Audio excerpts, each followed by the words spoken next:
I thought I'd pop on and do some live tarot. I just got done doing some for Instagram, so I thought, what's it gonna hurt? I'll just pop over to fucking Facebook and say hi there. So I did a monthly. I have the ability to have subscribers over there now. So I did a monthly for my subscribers. It's 99 cents. It's like a whole, and I see none of it personally. It's all to Instagram. So it is what it is. But I like making sure that my people get the news that they're wanting from me. So I know that this is going to be a replay probably for most of you. It's Wednesday, you know. I don't have expectations that somebody's just going to have the time to jump in right now. But if you do, that'd be cool as hell. It just occurs to me often the comments don't even work on Facebook.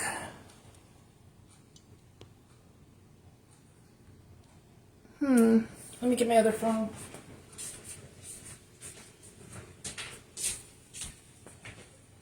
I don't want to leave you stranded, you know, if it's just not functioning.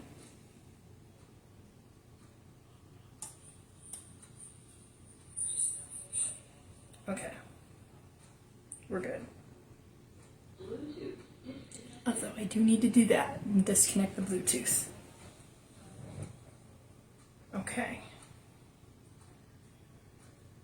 I got a frown because I'm not wearing my glasses, so apologize. So, let's get to it. Nothing to it but to do it.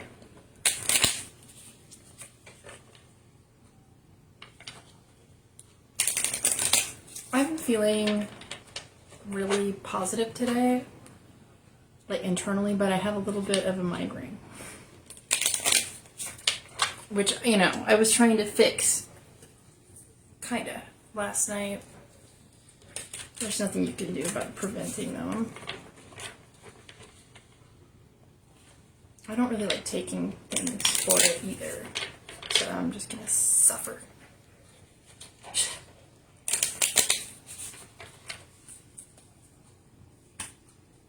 I have a little burp.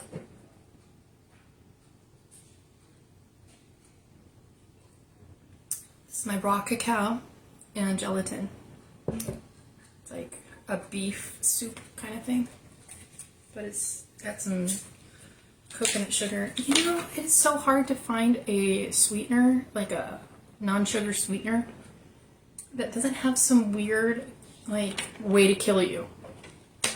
Cardiovascular, hormonal, whatever. It's really difficult. So I was talking to ChatGPT with how discouraged I was with finding a sweetener, and it reminded me that coconut sugar's low GI. Doesn't spike your sugar, your blood sugar. So we're gonna go with that. It's fucking natural. And tomorrow, 7 days. What I do is right before my period. I'm sorry if nobody wants to hear this part, but 7 days before my period, I always take in some molasses because it helps with cramps because of the iron. So I try to shore up my body a little bit before that. I just wrote a book about cycles and management and using your divine masculine to protect your divine feminine, and I adore that book. So shameless plug. I pinned it. It's got an audio book option and written, so you can check it out if you want to. Now let's get into the cards. I already said my card prayer because I was just on Instagram, but I'd like to ask the angels of truth, love, light, and benevolent darkness to attune my energy for what Facebook needs now. Give me some new oracles and some new tarot cards for this crowd. Somebody's going to be watching the replay.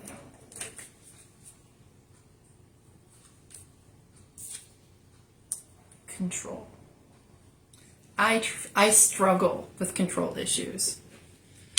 Mostly because it makes me feel safer to be in control of certain things. By letting go of the illusion of control, we open ourselves to genuine freedom. Now, I read something about freedom about a year ago, and it's not the ability to do whatever the fuck you want. True freedom is the ability to be free to choose your own doom. And I just got chills over that when I first read that. Like, freedom is choosing which way you're going to go down. Not, oh, I feel like going to the beach and I'm free to do that. Like, although that's really nice. We have the little keywords at the bottom. It says domination, manipulation, and power. So this is the shadow that we're seeing and dealing with for the rest of the month. Control. Makes me think of that Puddle of Mud song, Control. I like the way you look at me. I like the way you slap my ass. Freaking song. I always thought the lead singer always sounded so much like Kurt Cobain. Just a little bit.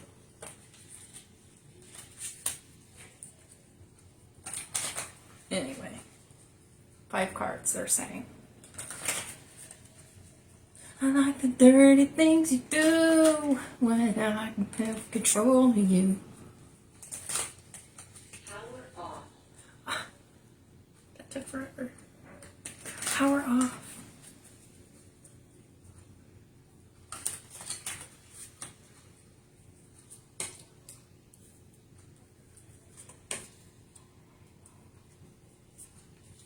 When I'm like reading for people, not just echo chambers, I like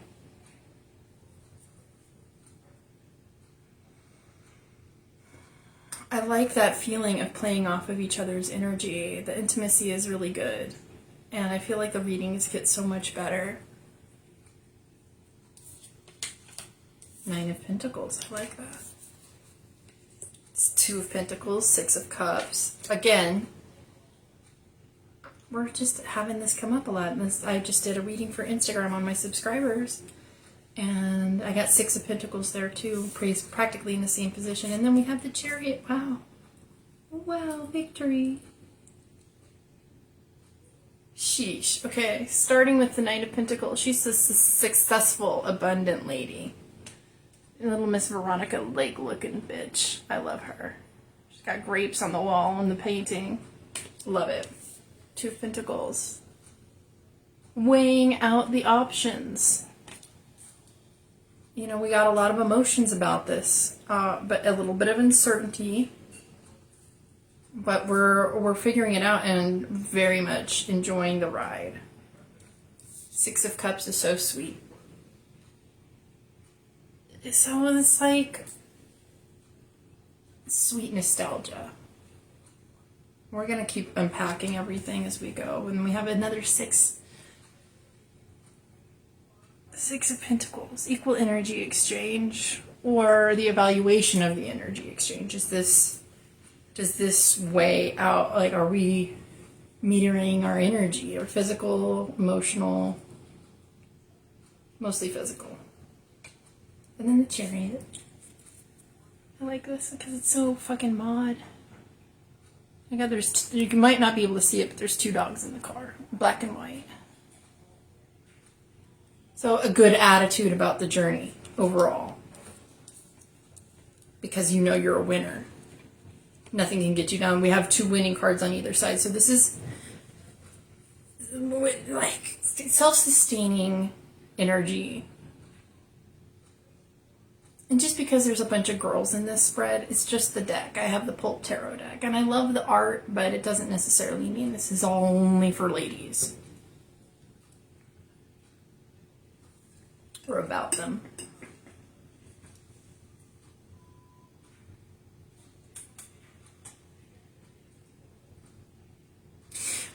You have a lot. You have a lot to be grateful for.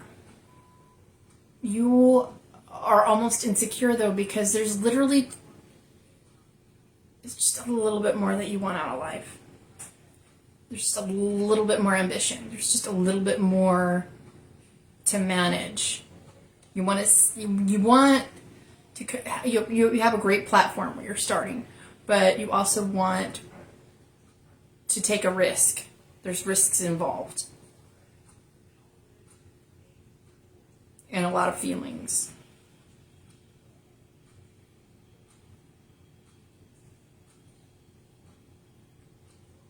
I would say this has to do with the past. We have a little bit of insecurity in your past with the Six of Cups and the Two of Pentacles next to each other and the Six of Pentacles on the other side. We're talking about remembering hard times. We're talking about remembering how good the hard times can be sometimes. We're talking about a little bit of a fear of full achievement because it feels really good to be hungry and feels really good to have somewhere to chase to be. But I think we're never going to be bored with achievement. We're never going to be bored with growing.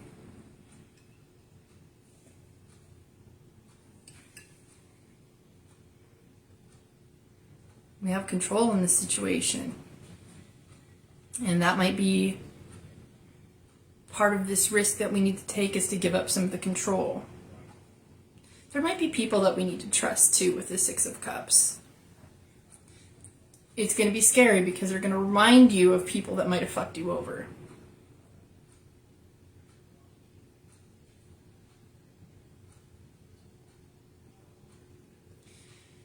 They're saying be mindful of if you're the giver or the receiver. It takes both to live a good life. You have to learn how to receive just as well as you give. The Chariot would know how to receive. As well as drive the plot, you know?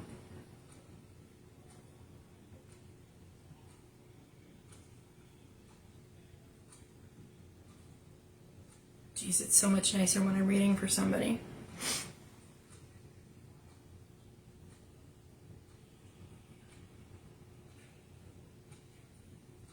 I think the main message in this is that we control our reactions, we control our perceptions. Maybe that. Perceptions. We control what we say and do, what we spend our time and energy on.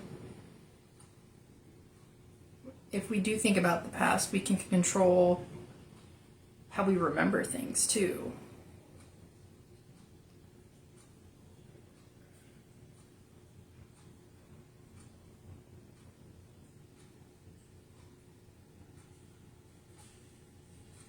Putting your energy into things that matter.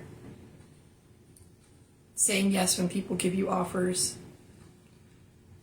And remaining positive that whatever happens is for you and your highest good. So you might get tested in having to surrender a little bit. There's variables with this Two of Pentacles and Six of Pentacles, but you control the narrative, you control your perception of it, and if you see yourself as successful, you can't lose control. You see what I'm saying? If you see yourself in an insecure position, you're always going to be fighting to maintain it. Self-fulfilling prophecy. Know you're a winner from the start, and that's what's going to get you to the finish line. The only control you have is of yourself. That's the message of the day. I love you guys. Have a beautiful fucking day.